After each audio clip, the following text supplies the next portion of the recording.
des meilleurs programmes.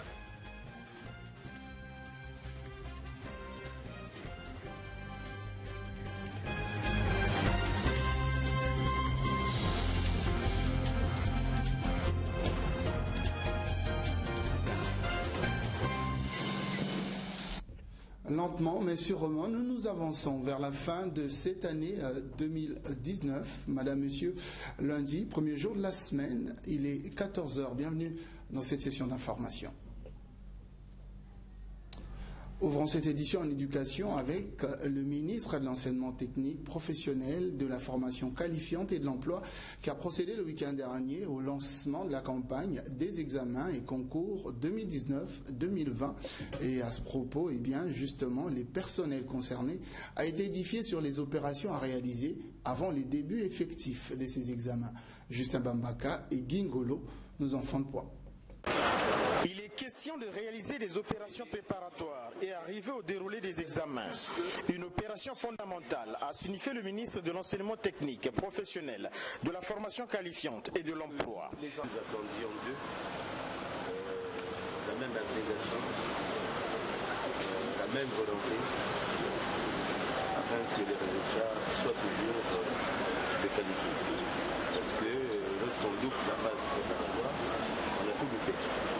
Tout commence maintenant avec des listes qu'il faudra valider, préparer les sujets, lancer officiellement l'ouverture de la période d'inscription et ensuite passer les examens. Par ailleurs, Nicéphore Fila a indiqué qu'ils sont sur une bonne lancée en matière d'organisation des examens, car durant ces 5 dernières années, aucune fuite n'a été signalée. Le taux de fraude a baissé et les résultats sont de qualité. Et puis à l'occasion de cette séance de travail, le ministre Fila Saint-Eudes s'est aussi exprimé, vous vous en doutez, sur la menace des grèves lancées par les syndicats et qui pèsent sur les deux sous-secteurs de l'enseignement technique et général. Il est au micro de Justin Bambaka une fois de plus. Nous continuons à négocier avec eux et nous espérons que les attentes de part et d'autre seront comblées. Mais pour l'instant, le calme réside dans le secteur de l'éducation nationale d'une façon générale. Et donc on espère que les programmes vont être réalisés pleinement par le corps enseignant. Nous disons quand même que parmi leurs revendications, il y a des revendications auxquelles nous devrons céder en faisant un planning. Il y a d'autres. Il faudrait que l'économie retrouve une meilleure fortune pour pouvoir satisfaire leurs revendications. Et puis l'actualité en rappelle, la Société des Postes et de l'Épargne du Congo, SOPECO en sigle, a procédé en fin de semaine, vous le savez, au lancement de la Poste Mobile. Il s'agit d'un porte-monnaie électronique offrant des services financiers à l'instar du Mobile Money ou encore des Airtel Money. Cet aboutissement résulte du partenariat public-privé qui lie depuis un certain moment la SOPECO à la société Sicar Finance. Retour sur cette cérémonie des lancements en son et images dans ce reportage de Vincent de Paul Koubemba et Gingolo.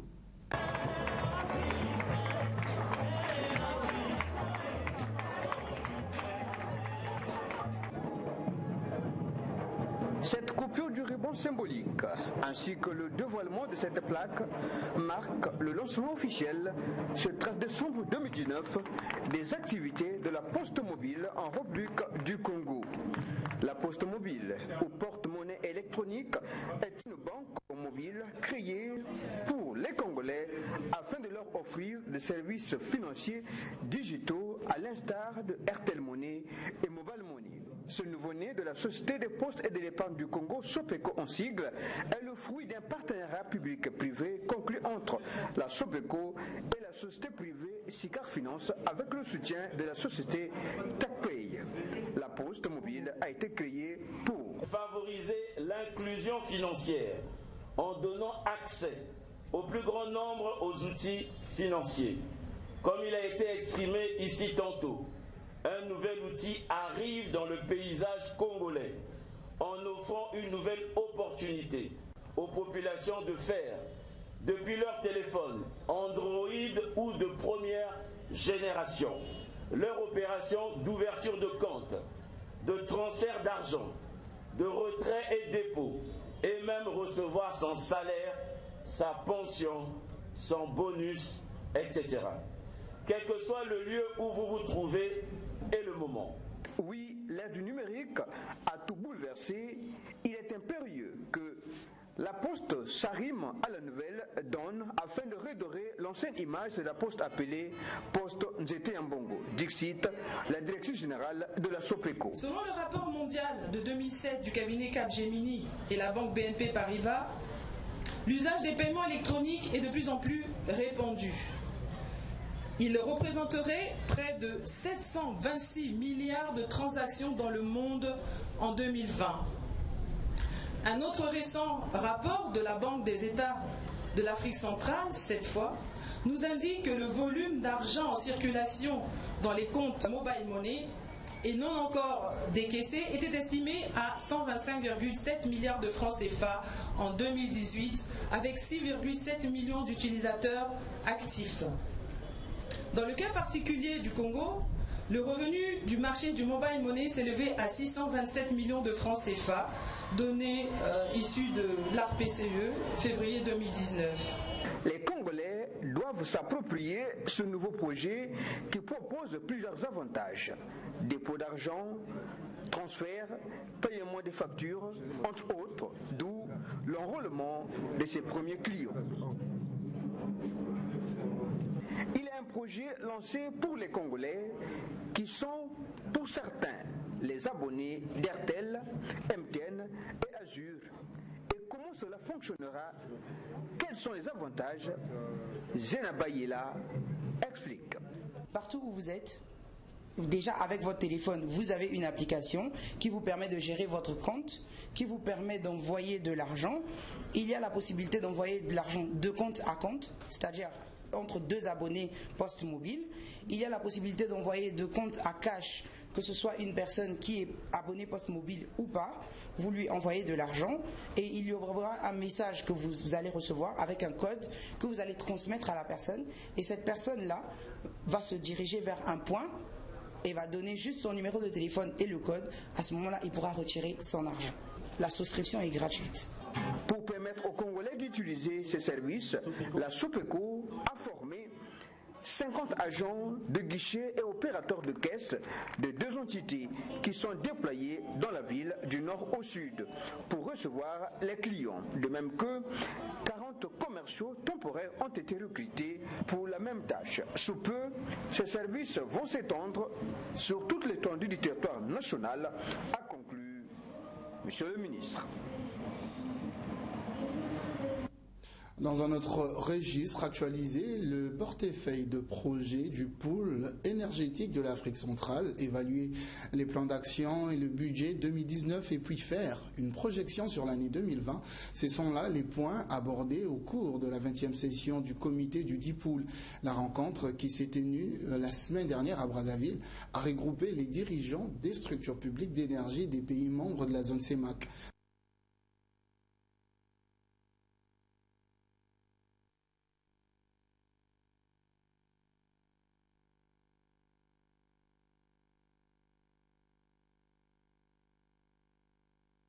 L'Afrique centrale n'en fait pas exception. C'est ce qui a justifié la volonté des chefs d'État et de gouvernement de la CEEAC de créer le pôle énergétique de l'Afrique centrale. Instrument institutionnel pour valoriser les normes potentielles énergétiques de l'Afrique centrale et en faire un véritable moteur de croissance. Évaluer l'exécution du plan d'action et du budget 2019, puis se prononcer sur les projets du plan d'action et de budget 2020 cette fois-ci, ont figuré parmi les points phares de la 20e session ordinaire du comité de direction du DIPOUL.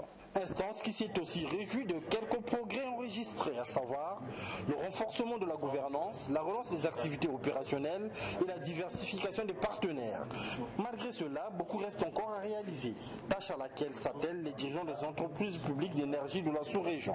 C'est la poursuite des différentes actions que nous avons dans les études pour le montage des projets d'interconnexion entre les pays membres du CAC, le fonctionnement du PAC et le renforcement institutionnel des différentes parties, des différents organes qui composent le CAC et la mise en place des institutions de gestion, les autorités de régulation pour que nous ayons un pool énergétique qui soit opérationnel. Nous avons profité de cette occasion aussi pour examiner les projets du pool énergétique qui sont en projet. Comme vous le savez, le pool énergétique a pour objet d'intégrer les réseaux électriques des pays membres du CAC. Et ce réseau, pour le moment, est en pleine construction, en pleine mise en place. Et nous devons évaluer les exécutions de ces interconnexions entre les pays membres. Organisme spécialisé de la communauté économique des États de l'Afrique centrale, le PAC a des missions qui s'articulent autour de 3 axes clés. Le renforcement de la sécurité d'approvisionnement en électricité dans les pays de la CIAC, le développement des énergies renouvelables, l'accroissement du taux d'accès à l'électricité des populations en zone urbaine et en zone rurale. L'ouverture de cette rencontre internationale était placée sous les auspices du ministre congolais de l'énergie et de l'hydraulique. Et puis, ils ont eu 4 jours pour maîtriser l'outil informatique. Les comités locaux de dialogue et de réconciliation se sont séparés à Kinkala sur une note de satisfaction. L'atelier de formation sur la maîtrise de l'outil informatique a vécu et Giscard Maungu y était justement pour le compte de DIR-TV. Voici ces notes de reportage. Comme ça, avec le curseur que tu cliques et il te sélectionne toute la ligne. D'accord? C'est fait. Ils sont aptes au maniement de l'outil informatique. Les différents comités locaux de dialogue et de réconciliation avec leurs autorités locales étaient 4 jours durant plongés dans l'univers informatique. Question d'avoir. Pour ceux qui accusaient des lacunes dans la maîtrise de l'outil informatique, les fondamentaux nécessaires pour utiliser les ordinateurs. Pour enlever ça, il y a plusieurs façons de faire. Pour sélectionner toute la ligne, je peux me mettre là. Et dans le cadre du processus de la consolidation de la paix dans le département du pôle, des kits informatiques avaient été remis aux comités locaux de dialogue et de réconciliation dans tous les districts et communes du département du pôle. Mais il leur manquait aussi la main. Plus maintenant, du moins, à croire. C'est parti. Mais nous sommes déjà imprégnés dans la navigation sur l'informatique, n'est-ce pas? Le matériel nous est arrivé il y a près de 2-3 mois. On ne le touchait pas. Mais ça nous donne déjà un petit quelque chose. Mais c'est quand même difficile qu'en 4 jours, qu'on puisse déjà se dire qu'on est vétéran. Nous allons nous approfondir avec ceux qui savent le faire sur place. Au moins, je suis capable de manier l'ordinateur correctement. Je connais ça un peu, mais là, j'ai approfondi mon niveau là. On a fait la formation, j'ai retenu comment manipuler l'outil informatique. En fait, ce que je ne connaissais pas sur la formation là, en tout cas.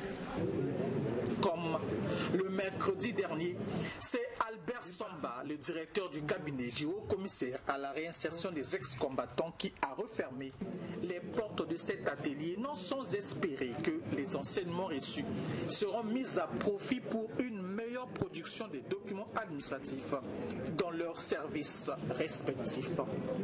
Fermez les guillemets. Le Congo devra encore attendre pour recevoir la 2e tranche de financement du FMI. Son dossier ne sera pas examiné au prochain conseil d'administration du Fonds monétaire international. Quelle en est la raison? Eh bien, le gouvernement parle d'un simple décalage, mais quelques exigences du FMI semblent tout de même ne pas avoir été totalement remplies. Giscard Maungu nous en parle dans ce reportage. Le dossier Congo recalé par le FMI, la nouvelle est parvenue sans que vraiment la panique gagne les rangs du gouvernement. C'est juste un léger décalage, confirme Thierry Mongala. C'est fâcheux, mais ce n'est pas un drame au sens où il ne s'agit pas d'un coup d'arrêt qui serait donné au programme, il s'agit d'un léger décalage. Dans la population, la nouvelle est passée sans grande réaction. Et certains ne le savaient même pas. Je ne connais même pas le fond de ce problème-là. Enfin, je suis mal informé sur ce problème. L'argent du FMI, là, ça n'a jamais développé un pays. Hein, parce que pour moi, ça me dit absolument rien.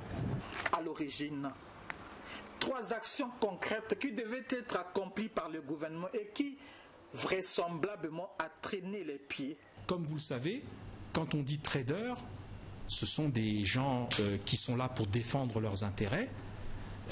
Il était souhaitable que cette négociation aboutisse avant la fin du mois de décembre pour des raisons évidentes, parce que comme je l'ai dit, ce sont des gens qui veulent défendre à tout prix leurs intérêts, c'est normal.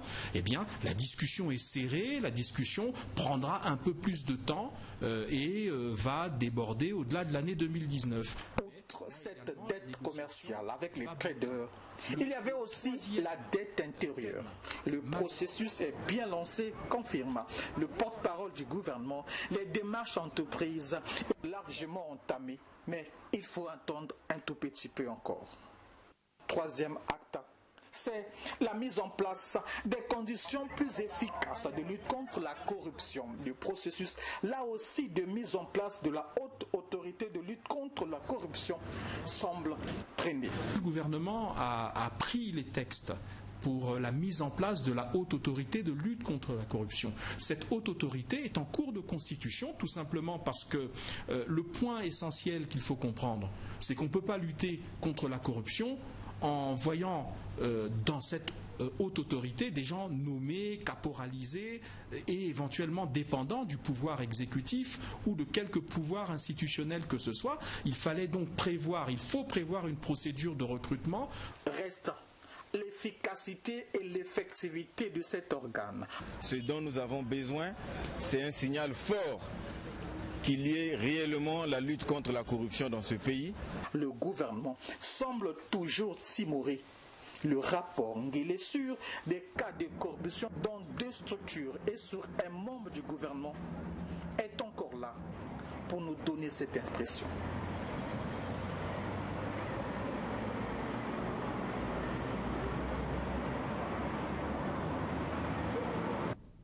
Wetansi, merci bien, Giscard Maungu. Poursuivons cette édition, cette fois-ci, avec l'Union africaine qui s'est dit préoccupée de la situation sécuritaire qui prévaut actuellement en Libye, un pays en crise depuis 8 ans déjà et complètement désintégré. La question a été évoquée ce dimanche entre le président de la République, Denis Sassou Nguesso, et le président de la Commission de l'Union africaine, Moussa Faki Mohamed. Regardez.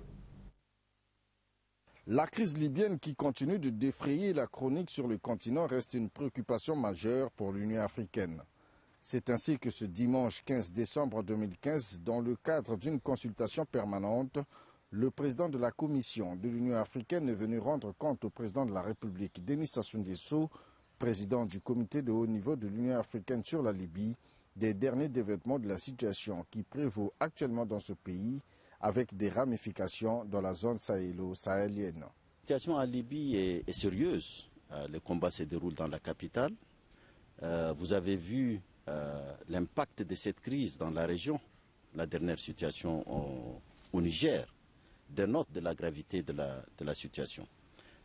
L'Union africaine qui a mis en place ce comité est marginalisée dans la recherche de la solution du problème en Libye. Le prochain sommet de l'Union africaine prévu à Addis Abeba va être l'occasion de réaffirmer l'engagement de l'institution continentale sur la crise libyenne, a indiqué par ailleurs Moussa Faki Mohamed. Je pense qu'après 8 ans de la présence d'une mission des Nations Unies en Libye, la situation ne s'est pas améliorée, au contraire, elle a empiré. Et je crois qu'il est temps et grand temps d'évaluer la situation et prendre des mesures nouvelles. C'est autour de ces questions certainement que le prochain sommet va se pencher sérieusement sur la question, parce que la situation en Libye est grave, ses conséquences sur le continent le sont tout aussi. Notons que le sommet de l'Union africaine se tiendra en janvier prochain sous un thème capital, à savoir taire les armes, un mot d'ordre tracé dans l'agenda 2063 de cette organisation panafricaine. Un mot d'athlétisme à présent. La Ligue d'athlétisme de Brazzaville a présenté samedi dernier son calendrier d'activités pour la saison sportive 2019-2020. Un calendrier qui mettra l'accent sur une série de compétitions en milieu scolaire pour favoriser la détection de jeunes talents. Le point dans ce reportage de Rachi Kasumba et Anissé Mongala. Parmi les aspects qui favorisent la perfection des athlètes figure en bonne place le respect du calendrier des compétitions. C'est dans ce contexte que la Ligue d'athlétisme de Brazzaville a présenté son calendrier d'activité 2019-2020 à la presse sportive ce samedi. Au cours de cette conférence de presse, 2 points ont aussi retenu notre attention. La catégorisation des ligues, c'est-à-dire Ligue 1 et Ligue 2, selon les performances des athlètes et la campagne de détection des jeunes talents au milieu scolaire.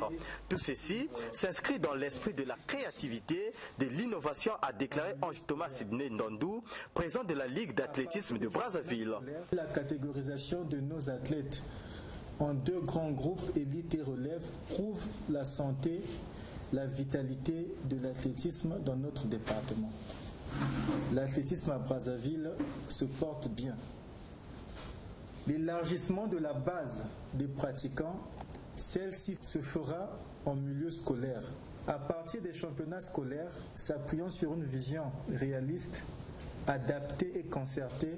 Reste maintenant les moyens d'accompagnement à la Ligue d'athlétisme de Brazzaville pour mener à bon port ses activités, car ne dit-on pas qu'une mission des hommes, des moyens. Brazzaville pour se donner plus de chances.